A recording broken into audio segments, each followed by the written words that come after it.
Hoje eu quero conversar com você um pouco sobre as recompensas de uma vida santa. As recompensas de uma vida santa. Reunimos-nos aqui para cantar, para orar e também para aprender um pouco sobre as coisas de Deus. Jesus disse algo que nós nunca podemos esquecer.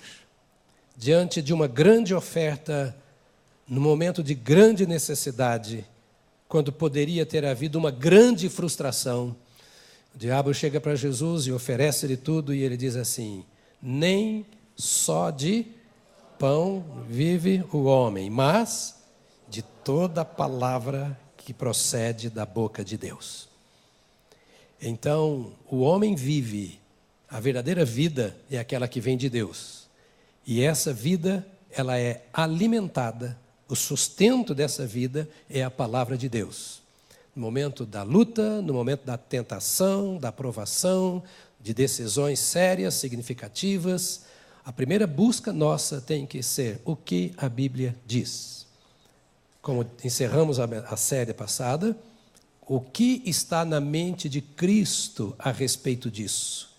Então hoje nós queremos pensar um pouco mais na palavra de Deus, que é nosso privilégio todas as vezes que reunimos aqui. Como é bom ter a Bíblia como lâmpada para os nossos pés e como luz para os nossos caminhos. Quero pedir a você que não se limite a estudar a Bíblia aqui. Quero pedir a você que se lembre que onde você estiver, a Bíblia precisa ter lugar de primazia. Coloque a Bíblia falada lá no som do seu carro. Quando está dirigindo, está ouvindo a Bíblia. É a melhor notícia, não tem CBN que ganhe. Também gosto de ouvir a CBN. Mas tem notícias lá que não ajudam em nada. E a culpa não é deles, é de quem deu a matéria, provocou. Mas a Bíblia tem boas notícias para mim e para você. Em tempos difíceis, nós encontramos na palavra de Deus a direção. E eu quero, pensando nisso, ler com você alguns textos da palavra de Deus. O primeiro deles é Gênesis capítulo 6. Eu quero pensar então sobre as recompensas de uma vida santa. Porque nós pensamos nas lutas para ter uma vida santa.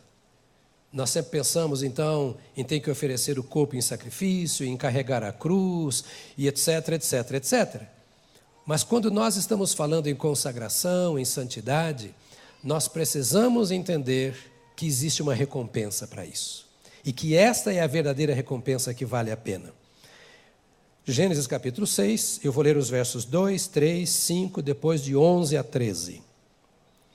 Vendo os filhos de Deus que as filhas dos homens eram formosas, tomaram para si mulheres, as que dentre todas mais lhes agradaram. Então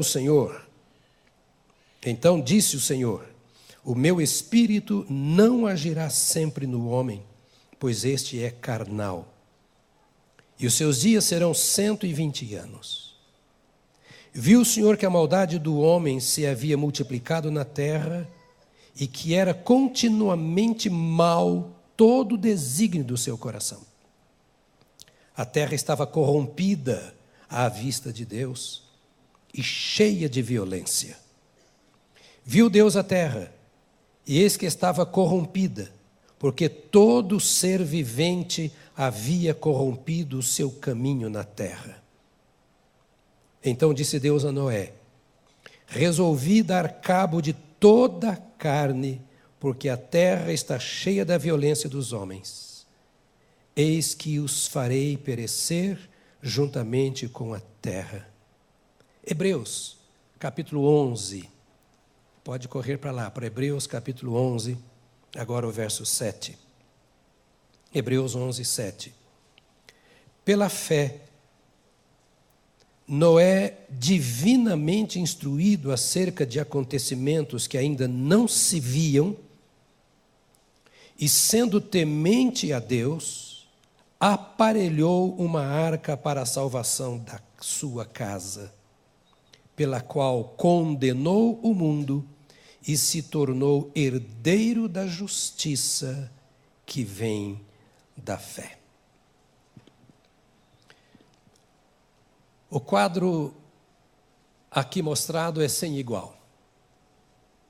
Nunca houve antes e nem depois um estado em que a raça humana tivesse se encontrado como esse. O livro de Gênesis nos conta como as coisas começaram, daí o seu nome, Gênesis.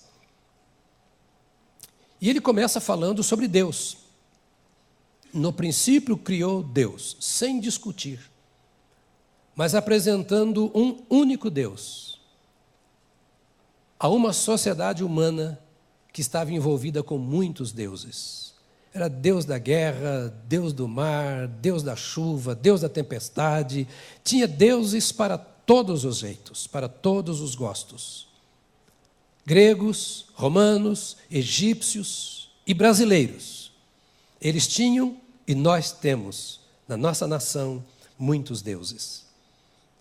E a Bíblia começa falando de um único Deus, Criador dos céus, da terra, de tudo que existe, culminou a sua criação com a sua coroa, o homem e a mulher. Um Deus que não é uma criatura, mas é o Criador. E um Deus que transcende a sua criação. Ele não é a chuva criada, não é o sol, não é o Deus Lua, mas Ele é o único Deus, diante de quem se curva toda a criação, inclusive a raça humana, a quem todos prestam contas, a quem todos têm que glorificar. E Gênesis fala da relação desse Deus com o homem, sua imagem e semelhança. O homem que foi criado para se relacionar com Deus.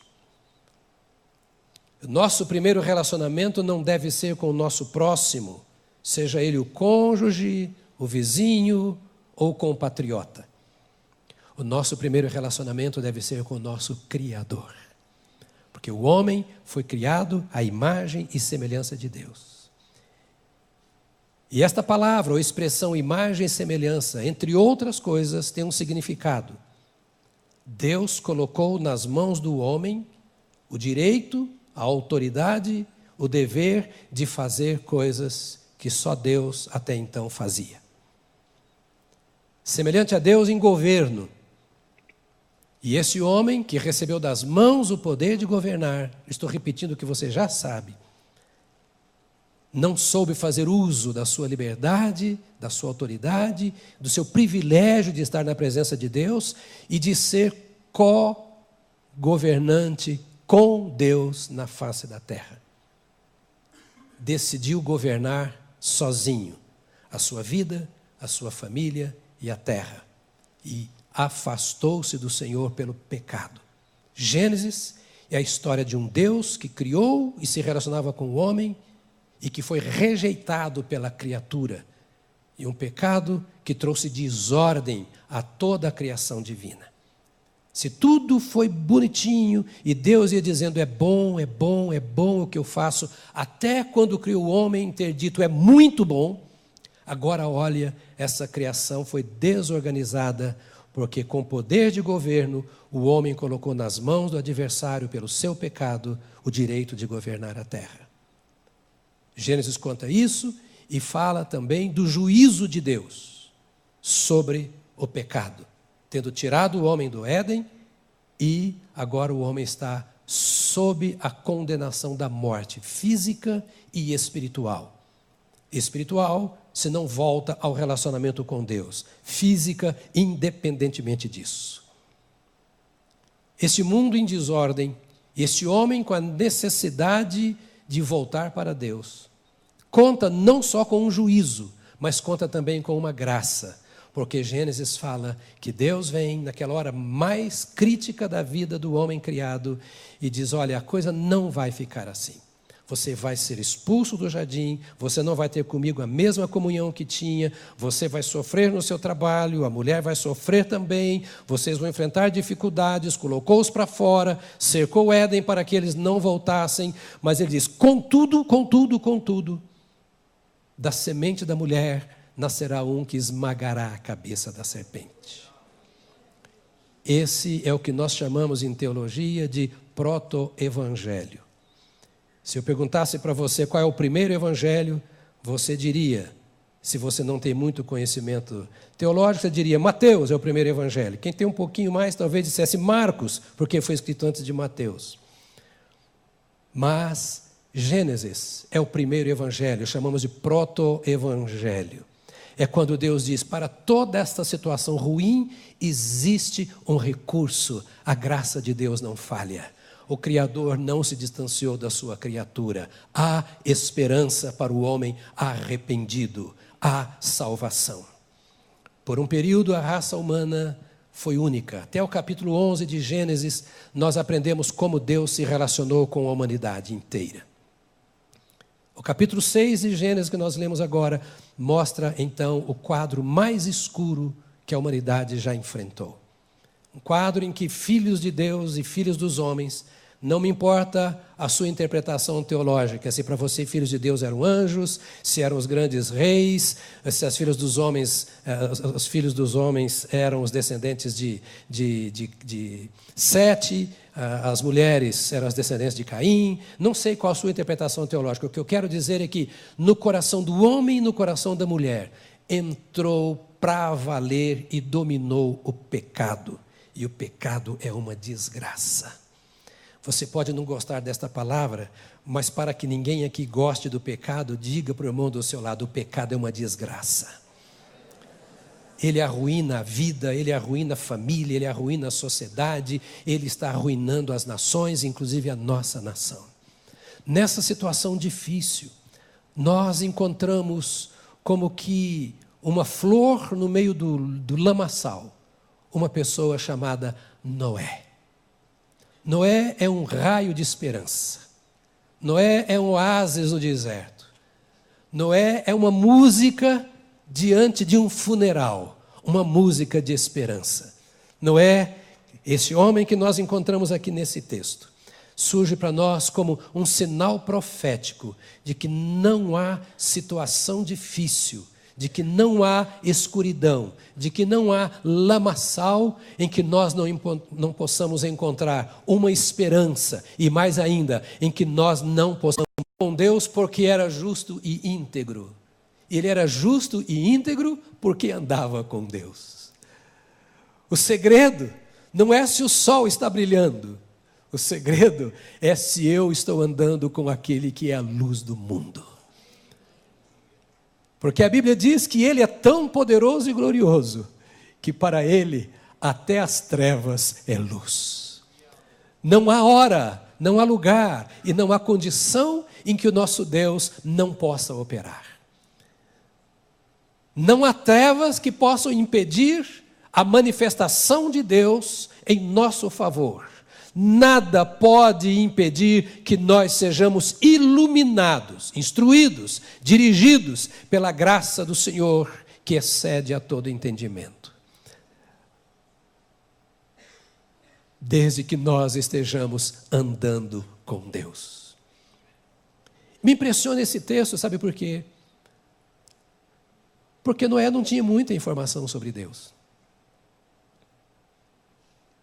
Noé não tinha uma comunidade com a qual se reunir, para ouvir dos irmãos reunidos cânticos como nós ouvimos. Não havia um pastor pregando para Noé e nem um líder de célula. Noé não tinha uma Bíblia. Noé nunca tinha tido encontro com Deus. Noé não tinha o Espírito Santo. Era uma outra era, uma outra época. Deus agia de outra maneira. Ele não tinha os recursos, as facilidades que nós temos. Não havia ninguém que orasse por ele, que o exortasse constantemente para que ele não se desviasse do caminho. Não. Ele era o único. Ele era o único. Sozinho, mas mesmo assim, no meio da podridão, ele decidiu andar com Deus, ser justo e ser íntegro. Então olha para nós nesses dias, digo, nós não temos desculpa. Não temos nada que justifique não andarmos com Deus. Porque nós temos a Bíblia, nós temos a comunidade dos santos, alguns até que não nos ajudam muito, mas temos outros que ajudam bastante. O privilégio de nos reunirmos, de cantarmos, de orarmos, de termos cultos de libertação, de termos encontros como esse de edificação, oportunidade de ouvirmos pelo rádio, vermos pela televisão. Nós conhecemos histórias e mais histórias que de Gênesis a Apocalipse nos são contadas, do poder de Deus se manifestando sempre. Nós sabemos o que Deus está fazendo e temos um outro lado. Muitos da sociedade estão corrompidos, mas nem todos estão. E ainda, além de mais, nós temos Jesus Cristo como Salvador e Senhor. Nós temos a palavra de Deus em nossa mão e nós temos o Espírito Santo em nosso coração. Nós temos tudo para andar com Deus, tudo para sermos santos, para sermos justos, para sermos íntegros. Nós não temos desculpa nem diante dos homens e nem diante de Deus. Nós podemos ser o que Deus espera que nós sejamos. Surge esse homem. Eis a história de Noé.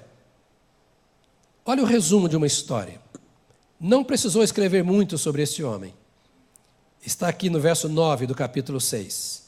É assim que se resume a história de um homem. Eis a história de Noé. Noé era um homem justo e íntegro entre os seus contemporâneos. Noé andava com Deus. Como vão resumir a história da minha vida?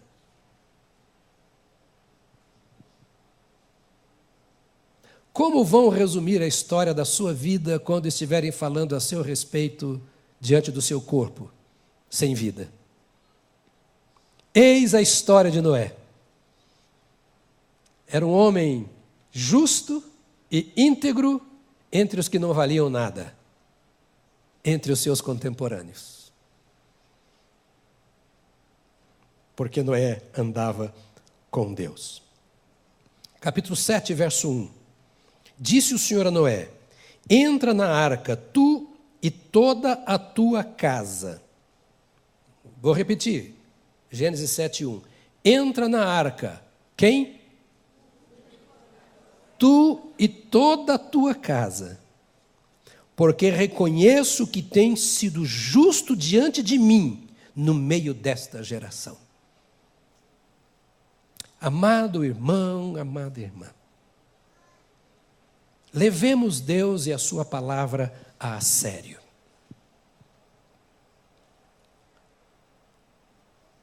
Quem exerce maior influência sobre nós? A nossa geração ou o nosso Deus?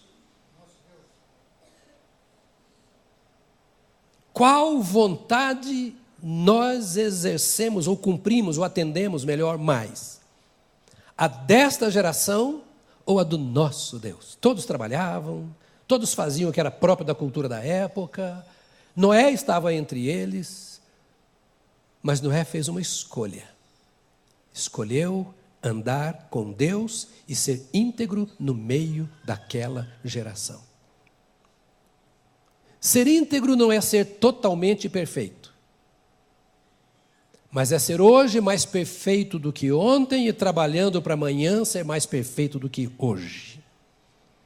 Ser íntegro é eu descobrir qualquer coisa que não seja justa ou honesta na minha vida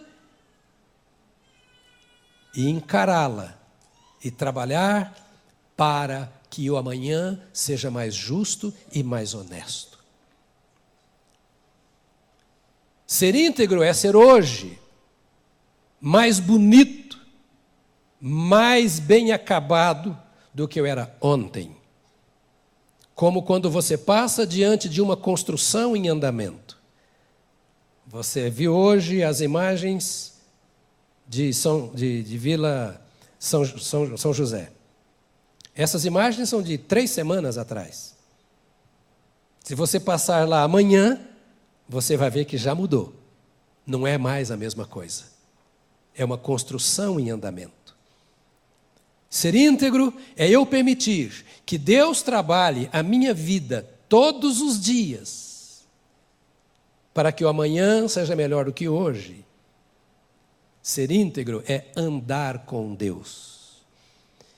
E quero que você lembre disso.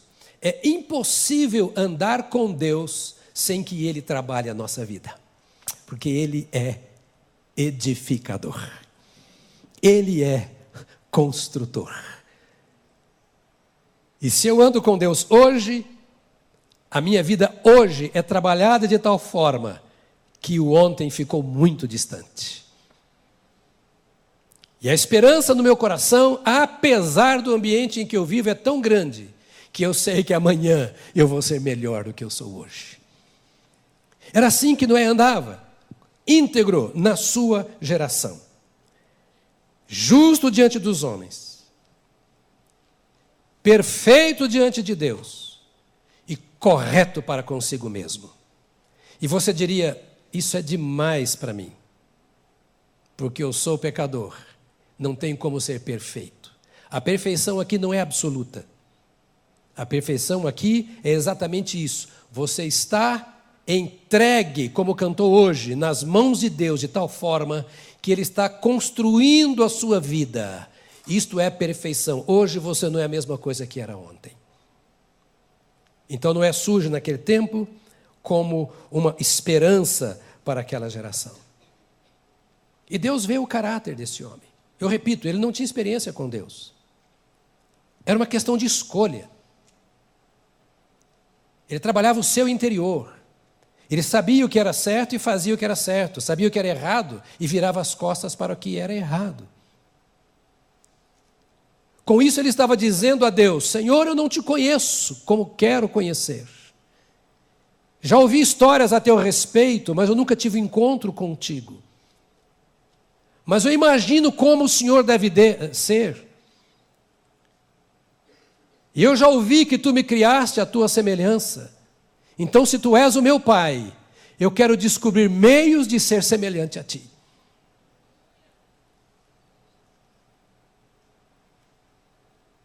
Se eu tenho parte em ti como filho, eu quero fazer a minha parte, no que eu puder, para te ser agradável. Era esse o caráter desse homem. E por causa disso, ele teve um encontro com Deus.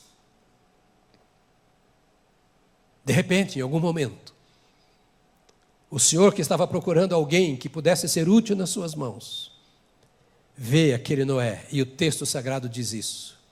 Eu vi que você é um homem justo. Então, por meio de Noé, o Senhor começa a providenciar um escape.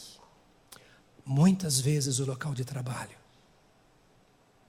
o meio social onde vivemos, a família, pode se assemelhar a esse ambiente mundano, perverso, corrompido e corruptor. A única coisa que Deus precisa é de uma pessoa que ali esteja, de uma pessoa que ande com Ele, de uma pessoa que esteja disposta a viver em justiça e em integridade. Eu e você somos essa pessoa com quem Deus conta. Para quem Ele olha e diz, olha o que os governos estão fazendo, olha o que os empresários estão fazendo, olha o que os educadores estão fazendo, olha o que o mundo está fazendo, e eu te coloquei no meio deste ambiente, e te deixei exemplos do passado e te fiz conhecê-los, para que você saiba que muito mais do que eu pude usar a Noé, eu posso usar a você, se você de fato se entregar em minhas mãos, para que eu possa te usar. Eu me pergunto, o que foi que Deus viu em Noé? O que atraiu os olhos de Deus para Noé? Se me permite, eu quero tirar aqui algumas lições, e a primeira delas é que Noé tinha coragem para ser o único.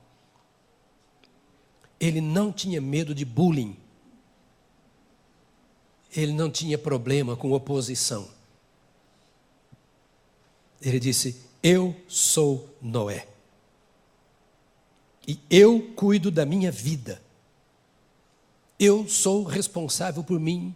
Eu vou viver da melhor forma que eu puder, até que eu descubra o que esse Deus pode fazer em mim, através de mim.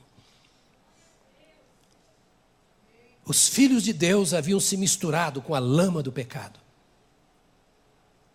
e atraído a ira de Deus. Não havia mais diferença quando olhavam entre os filhos de Deus e as filhas dos homens. Falavam a mesma linguagem, viviam da mesma maneira. Mas Noé disse: eu não vou ser assim. Eu não vou me misturar com essa corrupção. E é interessante que Deus fala com Noé e para a sua família. Porque estava claro que, salvando-se a si mesmo, Noé estava salvando a família. E o normal, queridos pais, é que nós salvamos a família salvando o namoro.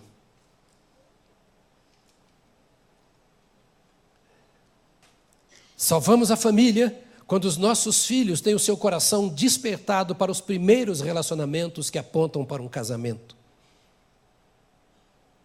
Trazendo a presença de Deus na nossa forma de educar os filhos, de governar a casa, ao ponto em que eles possam ver que vale a pena viver como nós vivemos, porque nós andamos com Deus e somos íntegros no ambiente onde nós vivemos. As outras famílias não eram como a família de Noé, porque Noé, como marido e pai, não era como os outros homens. A minha família é o reflexo do que eu sou, nas minhas virtudes e nos meus defeitos. E esse texto diz: o Noé terá uma recompensa, mas antes da posse dessa recompensa, ele precisa deixar público aquilo que ele é, para que a recompensa seja respeitada. Ele era o tipo do indivíduo inconformado com a sua geração. Inconformado não no sentido de ser desanimado, não acredito mais nada, não acredito mais ninguém, não vale a pena viver mais, oh, que coisa. Não, ele era inconformado no sentido de não ter entrado na forma, nos moldes, como dissemos, no sistema da sua geração. E ele dizia assim: há que existir um estilo de vida diferente desse que aí está. É possível, sim, ser diferente. Se nós somos criaturas de Deus, se Deus existe, se essa história é verdade, e nós fomos criados à semelhança de Deus, é possível ser semelhante ao meu Criador e diferente de tudo isso que está acontecendo aí. Não apenas porque eu queira ser diferente, é porque aquele com quem eu ando é diferente e ele me conduz por caminhos diferentes. Qual a recompensa que ele teve por essa postura? Teve um poderoso encontro com Deus. A pergunta é: qual foi o último encontro transformador que eu tive com Deus? Não é qual foi a última vez que eu estive num culto? Qual foi a última vez que eu orei, que eu cantei? Não.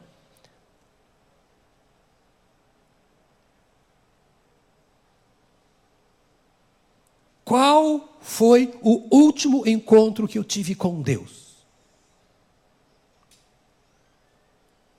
E o que esse encontro provocou em minha vida? Não há maior privilégio para uma pessoa do que ter se encontrado com Deus. Não há maior privilégio do que ter sido tocado pela mão graciosa de Deus ou ter ouvido a voz de Deus no seu espírito. Esse encontro influenciou toda a vida de Noé e toda a vida da sua família.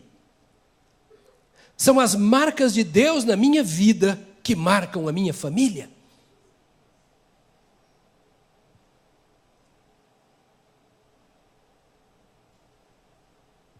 É nos verem como pais, nas nossas limitações e nas nossas fraquezas, mas vencendo cada uma delas na nossa disposição de sermos íntegros na presença do Senhor. Que encontro precioso, e posso dizer a você, inesperado. Mas era porque o coração de Noé tinha sede. E nesse encontro com Deus, que muda definitivamente a vida dele e da sua família, ele recebe também uma capacitação da parte de Deus para influenciar toda a humanidade. Todo aquele que passa por um encontro com Deus vai influenciar divinamente os outros.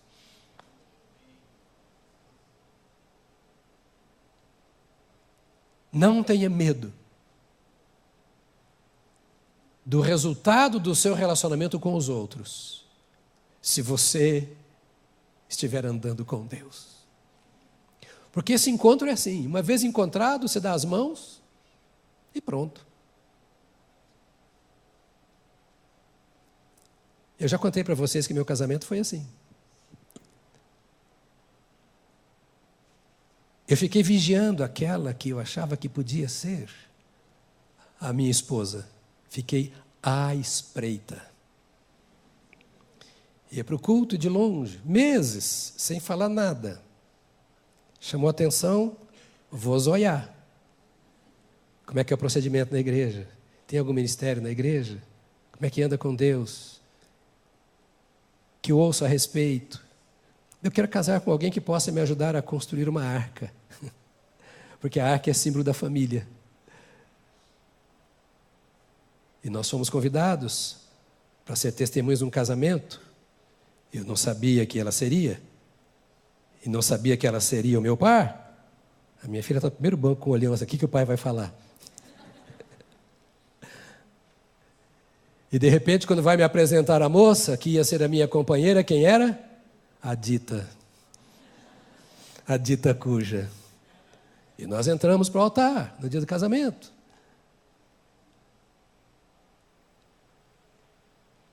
E o casamento acontecendo. Mas a mão estava ali segurando. Eu não sei por quê. Estamos andando juntos há 44 anos. 42 de casados. Andar com Deus é assim, depois que você pega na mão, não larga mais. É o noivo e a noiva, caminhando com o Senhor. E essa beleza do Senhor foi refletindo na vida de Noé. Influenciou sua família.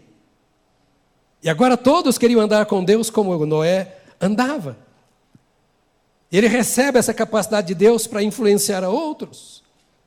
E tem o seu nome escrito na galeria dos heróis da fé, em Hebreus, no capítulo 11.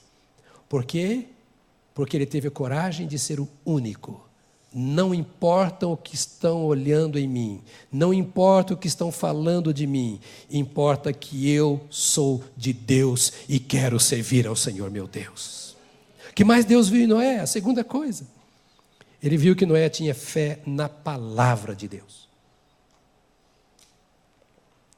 É muito difícil você me ouvir falar sem apelar para a fé na Bíblia. Que tipo de fé ele tinha na palavra de Deus? Ele se dispôs a fazer a obra de Deus.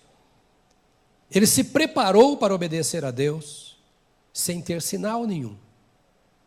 Impressionante isso. E eu e você precisamos aprender com essa lição.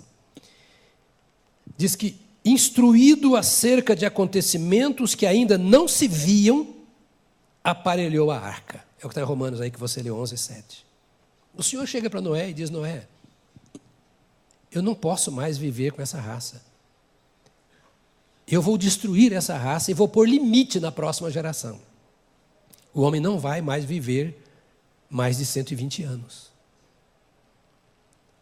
Mas para começar este projeto de resgate, eu preciso que você construa uma arca. Porque eu vou salvar você e sua família. E o que Noé fez? Ele convocou a família e disse: meus filhos e minha esposa queridos, nós vamos fazer uma reunião de oração hoje, e essa reunião de oração durará até que Deus nos fale como é que eu vou construir essa arca. Foi assim? Porque o que nós fazemos mais é ficar frequentando escola dominical, cela, ministério do quê, papapá, e como se isso fosse construir a arca. Ficamos estudando a Bíblia e não construímos nada, só aprendemos a Bíblia. O que o Noé fez, Deus já disse como tinha que fazer, então vamos fazer a coisa do jeito que Deus falou que é para fazer. Mas e a chuva? Cadê? Não sei, a chuva não veio ainda, mas ele mandou construir a arca. E eu creio na palavra dele, então eu vou construir a arca. O que você está esperando para fazer o que Deus mandou fazer? Esperando o juízo final? Esperando Jesus voltar? Tudo tem que ser feito antes da volta dele, ou antes de você ir para ele. A caminhada com Deus, ser íntegro, ser justo, ser essa flor no pântano, esse farol nas trevas, esse luminar, esse astro no mundo, esse sal da terra, é agora, para esta hora, nos levantarmos, ainda que não estejamos vendo nada à frente. Ele não via barulho de chuva, cheiro de chuva, ele não conhecia chuva, mas Deus falou que ia acontecer o que ele não sabia o que era. Deus falou, vai acontecer, eu vou crer na palavra de Deus. Nós não precisamos de muitas explicações. Como não é, nós precisamos exercer fé naquilo que Deus disse e construir usando o material que Deus nos deu, obedecendo às medidas, às proporções, todos os dias. Isso é a igreja do Senhor Jesus. As coisas que ainda não se viam. Eu tenho atendido algumas pessoas, e não são poucas elas que no meu gabinete elas dizem assim, pastor, eu sou meio Tomé, eu tenho que ver para crer. Aí eu sempre digo, invariavelmente eu digo, por isso que a sua vida está assim. Você é assim, não vai colher outro resultado. Ah, porque eu não creio, porque a igreja é isso, a estrutura é não sei o quê. Porque... Mas quem falou que você tem que crer na igreja?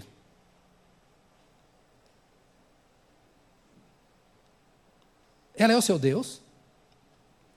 Não é por dizer assim, mas o que o senhor vai fazer o quê, senhor? Essa turma toda, olha aí, eu não tenho força para fazer, eu não vou nem ter ajudante para me ajudar a construir essa arca, ninguém vai acreditar nisso, e etc. O negócio é com você, então, vamos construir a arca? Noé não sabia o que era a arca, ele não tinha nem ideia, nunca tinha existido uma arca. Ia construir um prédio, tinha 100 metros de comprimento, era uma coisa tremenda, e vai ter que fazer, sem ver nada, sem nenhum sinal, sem nenhum cheiro. A única coisa que ele tinha era a palavra de Deus. Olha para mim, é pegar ou largar. É pegar ou largar. Não dá para brincar com as coisas de Deus. Talvez perguntem assim, mas olha, por quê que eu tenho que me separar tanto do mundo? Por que eu tenho que me preocupar tanto com isso? Pastor, por que você vive falando nisso? Tínhamos que acompanhar de campanha para isso, campanha para aquilo. Por que você fica insistindo nisso? Por que eu tenho que me afastar do mundo? Se você não tivesse outra razão, vou dar uma. Porque o mundo será destruído. E eu tenho a impressão que você não quer ser destruído. A Bíblia diz, o mundo passa e as suas concupiscências. Mas aquele que faz a vontade de Deus permanece para sempre. Existe um tipo de gente do mundo e um tipo de gente que não é do mundo. Como o mundo vai ser condenado, o mundo não é o seu lugar. Você foi chamado das trevas para a luz. E alguém te pergunta assim, como está lá o apóstolo dizendo, que perguntavam alguns incrédulos, onde está a promessa da sua vinda? Cantamos agora que ele virá. 2000 anos que ele falou que vem e não chegou até agora. Onde está a promessa da sua vinda? Não se cumpre. Não. Não se cumpriu ainda. Mas como não é, nós precisamos virar as costas para o passado e olhar para a frente e dizer, está vindo. a chuva virá. Creia a raça humana ou não creia, aquele que prometeu é fiel para cumprir. A chuva virá. E esse Deus que é Senhor absoluto, soberano, e que está além da criação, que controla todas as coisas, o mesmo Deus que falou com Noé, que viria o dilúvio e veio, por meio de Jesus Cristo, ele falou que os últimos dias serão semelhantes aos dias de Noé. Que os homens se casavam, se davam em casamento, se envolviam em imoralidade, em prostituição, em homossexualidade, etc, etc, tudo lá. Estamos vendo a coisa se aproximando. Nós, mais do que Noé, já percebemos o cheiro da chuva, o cheiro do dilúvio. Qual foi a recompensa de Noé por crer na palavra de Deus? Simples. Salvou-se a si mesmo e salvou também a sua família. Nós queremos alguma coisa mais do que isso? O que fez com que a família de Noé viesse? Eu fico imaginando aqui, irmãos. A Bíblia nos conta, depois você lê, são 2 capítulos, 3 capítulos só, 6, 7, 8, de Gênesis. Então é fácil de você ler, né? Entender. A Bíblia conta que Deus disse para Noé assim: Noé, está pronta a arca? Tá. Põe a bicharada toda, e a sua família inclusive, que é outro tipo de bicho, né?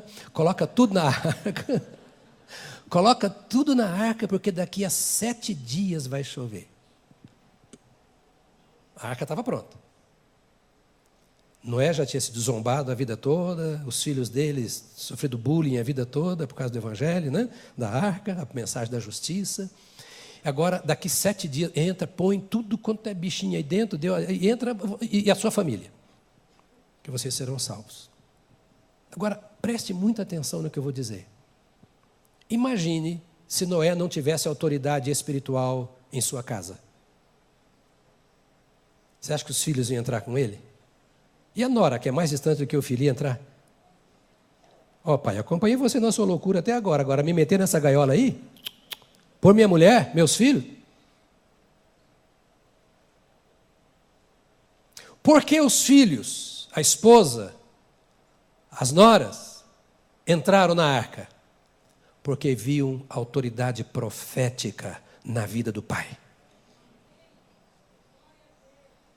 Porque sabiam que o pai era íntegro. Sabiam que o pai era justo, era honesto. Sabiam que o pai andava com Deus. Eles também nada sabiam de chuva. Não tinha nenhum sinal no céu de que iria chover. Mas Deus disse, daqui 7 dias vai chover. E Deus é fiel para cumprir a sua palavra. Isso está anunciado em toda a palavra de Deus. Os nossos filhos precisam acreditar em nós. Mas isso não é na marra. Confiança não se enfia goela abaixo. Confiança não se conquista com presentes. Confiança não se alcança trazendo o filho para a igreja. Confiança se alcança vivendo, andando com Deus, sendo testemunha de um Deus vivo que dirige a sua vida. A dificuldade de salvar a família é quando eu não estou sendo salvo. A dificuldade de salvar um casamento é quando a minha vida não é um sinal profético de que vale a pena ser o que eu sou, andar ao meu lado e fazer o que eu faço. Mas os filhos, a esposa, a nora, não tiveram coragem de contradizer Noé, porque sabiam que aquele homem andava com Deus, e esse é o segredo. Porque ele andava com Deus, ele tinha coragem de ser o único. Ainda que ninguém queira, eu quero, Senhor. Ainda que ninguém faça, eu vou fazer. Se todo mundo se esquecer, eu vou me lembrar. Ele é o meu Deus. A Ele eu pertenço. A Ele eu servirei, independentemente do custo que eu tenha que pagar. A terceira coisa que Deus viu em Noé era a sua disposição para tornar pública a sua fé em Deus. Coragem para ser único. Fé na palavra de Deus. E disposição para tornar pública a sua fé. Aqui diz que ele foi o pregador da justiça. verso 3. Pregador da justiça. Diga comigo, por favor. Pregador da justiça. Gente, Deus não nos criou para esse estilo de vida que estamos vivendo. Gente, Deus é santo. Há um propósito de Deus para a nossa vida e nós precisamos cumprir esse propósito. Não estamos vivendo aqui para realizarmos os nossos sonhos. Há um propósito eterno de Deus estabelecido e Ele nos fez nascer para nos envolver, para que nos envolvamos nesse propósito eterno. E precisamos conhecer esse propósito. E o jeito que estamos vivendo não está de acordo com o propósito de Deus. E se continuarmos assim, o juízo de Deus virá. Era esta a mensagem. E esta é a mensagem que nós não queremos ouvir nos nossos dias. E por isso muitos crentes são relaxados na sua vida moral, na sua vida espiritual, no governo da sua casa. E querem ainda ver prêmios da parte de Deus. E ainda querem ser recompensados por vir à igreja ou por dar os seus bens. Não é assim que Deus trabalha. Noé estava dizendo, e eu quero, como Noé, ser pregador da justiça nesta manhã para você e dizer, é preciso consertar a vida e andar com Deus para que o juízo de Deus não caia sobre nós. É preciso. E não era esse pregador da justiça. O pecado trará o juízo de Deus. À medida em que ele ia construindo a arca, a construção da arca era uma pregação. É simples. Semana que vem, nós vamos ter aqui milhares de soldados a generais. Brigadeiro, almirante, coronéis, vai estar cheio aqui. Por que eles vêm aqui? Porque eles vão celebrar a Páscoa. Então, vem uma representação das Forças Armadas da Polícia para um culto de celebração da Páscoa aqui. Mas nós estamos em julho. Meu irmão, eu faço qualquer coisa, faço até culto fúnebre onde ninguém morreu, para eu poder pregar o Evangelho. Não tem problema nenhum. A Páscoa aí, não tem problema não, vamos fazer em julho. O negócio é pregar o Evangelho, eu vou pregar. Mas por que eles vêm aqui? Por que não vão no estádio lá deles, lá no ginásio deles, lá do exército? Vem aqui. Porque eles querem ir num templo. Eles querem vir a um templo. E eles sabem que aqui tem um templo. Ou seja, o fato de termos construído um templo aqui é um sinal. Ali tem um lugar onde o Evangelho é pregado. Ali tem um espaço onde Deus é adorado. Ele pode ser adorado em qualquer lugar. O Evangelho pode ser pregado, mas ali tem um templo. Quando Noé estava construindo a arca, como um templo, todo mundo que via, o que é aquilo? Aquilo é porque ele teve um encontro com Deus e está falando desse Deus que ele viu. Quando olha para o templo aqui, não é um clube social. Olha para cá e fala, ali existe um povo que fala no nome de Jesus, de um Deus eterno. As paredes pregam, os portões pregam. E quantas pessoas já vieram aqui, entraram sem serem convidadas e aceitaram a Jesus, porque nós oramos, dizendo, Senhor, incomoda os que passam ali na frente, para que eles sejam atraídos para este lugar e conheçam o Senhor Jesus. À medida em que Noé ia pregando, ia construindo a arca, aquilo era uma pregação. A justiça. Deus vai exercer justiça. Se arrependam pessoas. A família é um símbolo da arca. Quando eu construo uma família, eu a construo ou para Deus ou para o diabo. Não é para mim. Porque a família é minha aqui na terra. Depois todos vamos para a eternidade, céu ou inferno. A edificação de uma família fala a quem eu estou servindo e que tipo de coisa eu estou construindo. Não é para o meu bel prazer. Para a realização das minhas satisfações ou para o que eu não vivo em solidão. A família, eu estou construindo um projeto de Deus na terra. Homens e mulheres à imagem e à semelhança de Jesus. Por isso tem que ser construído como a arca. Deus disse qual era o material que era usado, a madeira que era usado, o piche que era usado. Deus deu as medidas, tudo. A família é construída como a arca, dentro das medidas de Deus, usando o material de Deus. E quando nós construímos uma família nos moldes da palavra, nós estamos anunciando: a glória de Deus vai entrar nesta casa e a justiça de Deus vai cair sobre os que estão fora dela.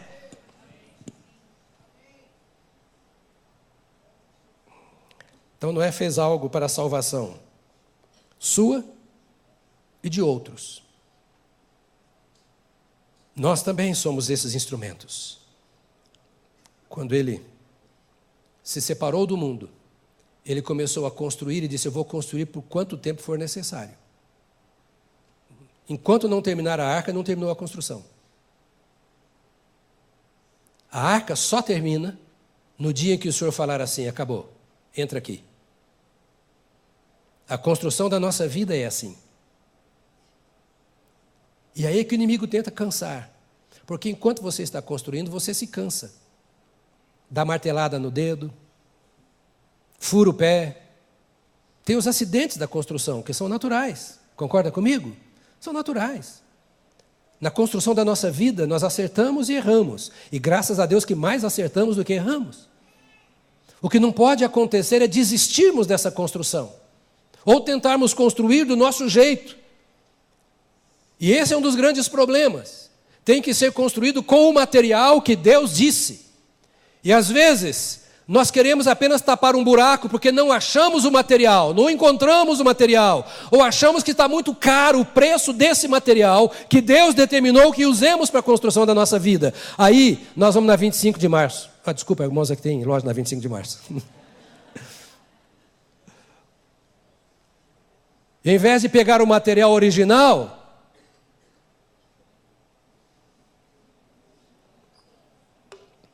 não que na 25 de março não tenha, deixa eu me redimir aqui.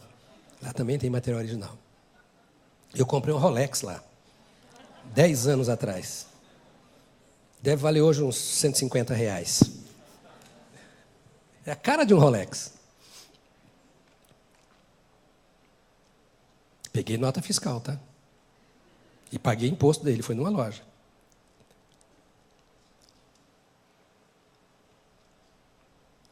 Que tipo de material estamos usando? Noé pegou o material de Deus. E ele foi construindo com o material que Deus falou. Não fique pegando material aqui, ali, lá e acolá. Hoje eu estou nessa igreja, amanhã eu estou naquela igreja. Aquele negócio é bom. Agora eu não gosto mais. Agora é aqui o negócio. Daqui 4... O ciclo das igrejas é de 4 anos. A cada 4 anos, as igrejas são renovadas, normalmente em 30%. Como seria bom se essa renovação fosse no espírito. Mas é no número. Porque não está mais satisfeito. Então vai para outra. Pega material de Deus. E o material de Deus não depende da igreja onde você está. Depende de você andar com Deus.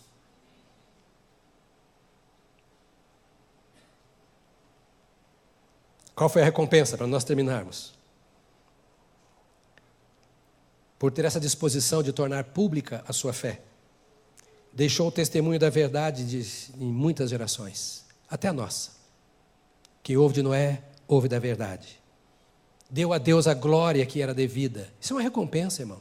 Eu poder dizer ao Senhor: Senhor, eu te glorifiquei na terra. Era tudo o que Jesus disse, era o resumo do relacionamento de Jesus com o Pai na sua oração de João 17. Eu te glorifiquei na terra, fazendo a obra que me deste para realizar. João 17. Ou seja, a minha vida é para a tua glória. E eu te glorifiquei. A minha vida influenciou a muitos outros. Até hoje a minha e a sua vida é influenciada por esta vida de Noé. Essa é a recompensa. Porque quando chegarmos na glória, a Bíblia diz que nós receberemos o nosso galardão pelas obras que nós tivermos feito através do corpo. Coloque-se de pé.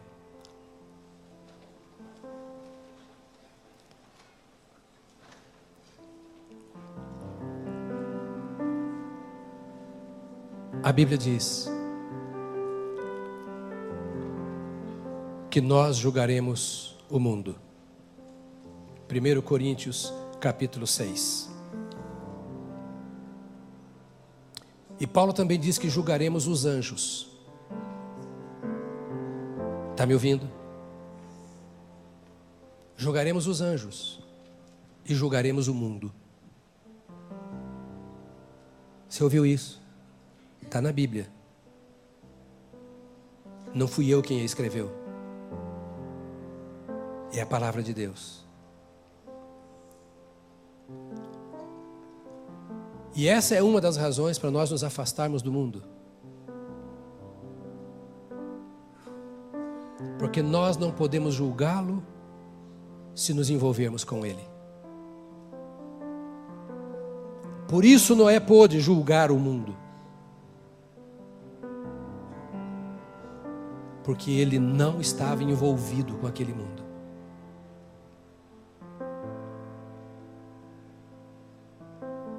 E a recompensa, o galardão, para aqueles que andarem segundo isso que a Bíblia diz, é ouvir do Senhor: sobre o pouco foste fiel, porque eu sei que tu não tens muito, mas no pouco que tens foste fiel, sobre o muito te colocarei. Entra na alegria, no gozo do teu Senhor. Dá para imaginar a alegria de Noé e da sua família quando a chuva caiu e eles dizendo assim: realmente Deus tinha falado. Como foi bom ter ouvido o Senhor. Suportamos o fardo durante muitos anos, a crítica, o sofrimento terrível, opressão, rejeição, perseguição, quem sabe, mas agora nós estamos de pé. Os outros se foram.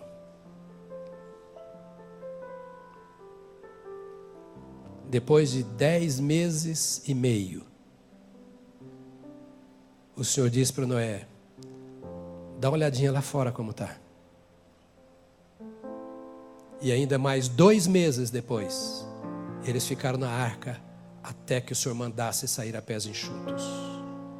Ouça, 12 meses e meio dentro da arca. Está lá, capítulo 8 de Gênesis. Depois você confira, vai ler a Bíblia. Como é que você sabe disso, pastor? Não, só sei porque a Bíblia fala, né?